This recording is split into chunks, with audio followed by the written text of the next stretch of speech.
Things never change. અમુક વસ્તુઓ ક્યારેય બદલતી જ નથી.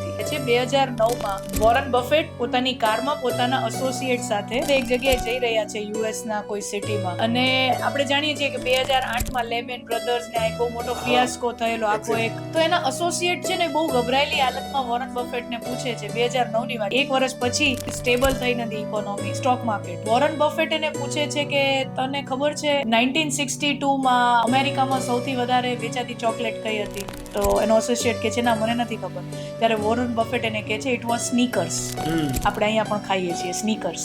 અને તને ખબર છે 2009માં અમેરિકામાં સૌથી વધારે વેચાતી ચોકલેટ કઈ છે? નો આઈડિયા. સ્નીકર્સ. અમુક ભાવનાઓ ક્યારેય બદલતી નથી. જે વાત કરી મેં, કામ, ક્રોધ, મદ, મોહ, મદ, ઈર્ષા. તમે કોઈને પૂછો કે એવી એપનું નિર્માણ કર કે ભાઈ માણસના મનમાં ઈર્ષા ઓછી થાય, એનો જવાબ સાયન્સ પાસે નથી. ઈ ઉલટાનું ઈર્ષા વધી શકે એવા એપ બનાવી શકે. ઇન્સ્ટાગ્રામ ઈર્ષા જ વધારે છે. હા, ત્યારે આ ધર્મ જગત આ પિક્ચરમાં આવે છે.